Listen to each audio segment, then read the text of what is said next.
Assalamualaikum warahmatullahi wabarakatuh. Jumpa lagi di channel Cerita Malam Seram.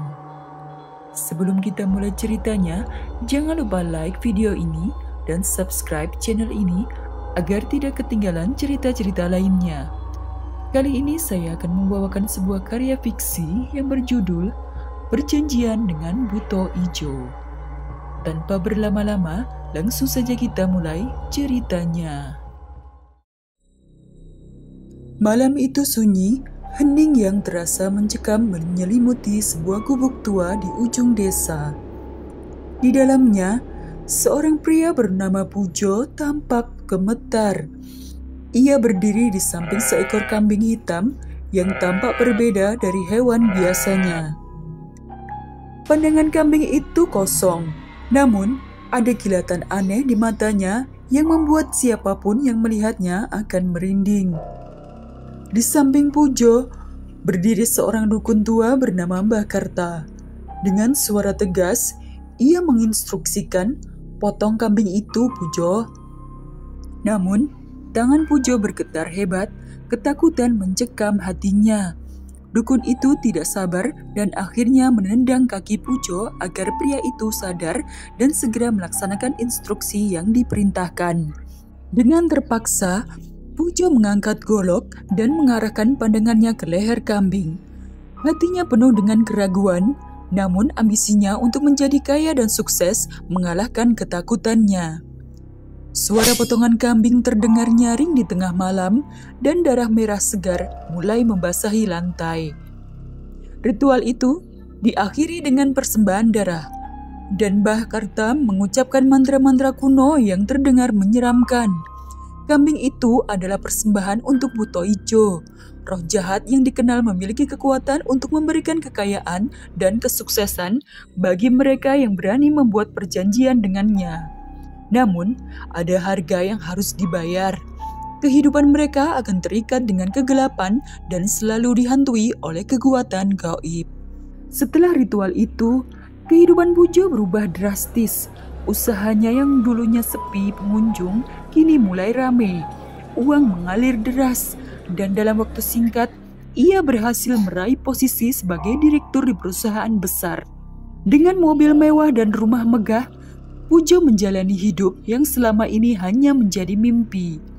Namun, setiap malam Jumat, ia harus melakukan ritual yang sama di bawah pengawasan Mbah Karta.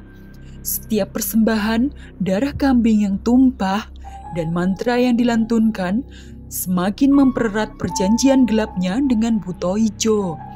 Mbah Karta selalu mengingatkan, "Jangan pernah lalai dengan persembahanmu, Pujo. Jika tidak, Buto Ijo akan mengambil sesuatu yang lebih berharga dari hidupmu." Seiring berjalannya waktu, Pujo mulai merasa ada sesuatu yang aneh. Di rumahnya, sering terdengar suara bisikan dan langkah-langkah berat saat malam tiba. Di cermin, ia sering melihat bayangan makhluk tinggi besar berwarna hijau atau Buto Ijo. Rasa takut mulai menyelimuti hidupnya. Namun, ia tak berani berhenti karena takut kehilangan segalanya. Pada suatu malam, Pujo mendengar suara tangisan dari kamarnya. Ia mengintip dan betapa terkejutnya ia ketika melihat bayangan ibunya yang telah lama meninggal. Wajah ibunya tampak sedih, matanya penuh dengan air mata, seolah mengutuk Pujo atas jalan yang ia pilih. Pujo mencoba menenangkan dirinya, tetapi suara-suara itu semakin sering menghantuinya, membuatnya tersiksa. Pujo merasa bahwa kekuatannya mulai melemah dan kesuksesannya tidak lagi berjalan lancar. Ketakutan yang mencekam membuatnya mencari pertolongan dari dukun lain, yaitu Ki Jaya di Cigedong. Ki Jaya terkenal sebagai dukun sakti yang memiliki hubungan kuat dengan roh-roh penjaga gunung. Ia memperingatkan Pujo bahwa Buto Ijo tidak akan pernah meninggalkannya, dan perjanjian itu hanya bisa diputus dengan ritual yang jauh lebih berbahaya. Ki Jaya membawa Pujo ke hutan Cigedong pada malam hari.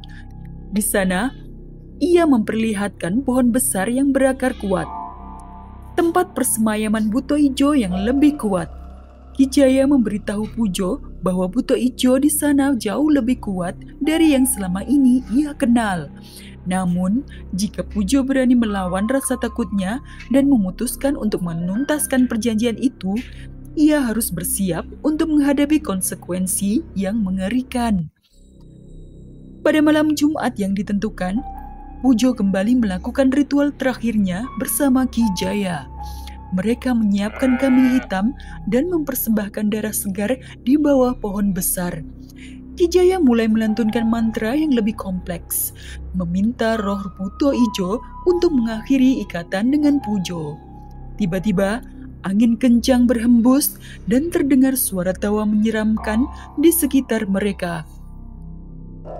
Sebuah bayangan besar muncul di hadapan mereka. Buto Ijo berdiri dengan tubuh hijau kekar dan wajah menyeramkan. "Pujo, kamu pikir bisa lepas dariku?" Suaranya menggelegar, membuat Pujo gemetar ketakutan.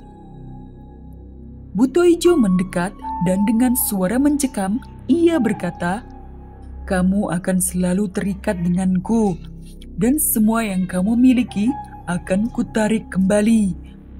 Pujo jatuh berlutut, menangis memohon ampun. Tetapi Buto Ijo tidak peduli.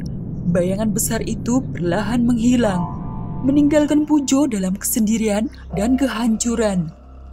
Pujo merasa hampa. Ia kehilangan seluruh kejayaannya yang didapat dari perjanjian gelap tersebut.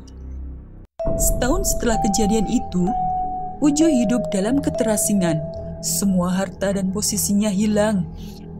Ia ditinggalkan oleh orang-orang terdekatnya. Pujo kini hanya bisa hidup dalam bayang-bayang ketakutan dan rasa penyesalan.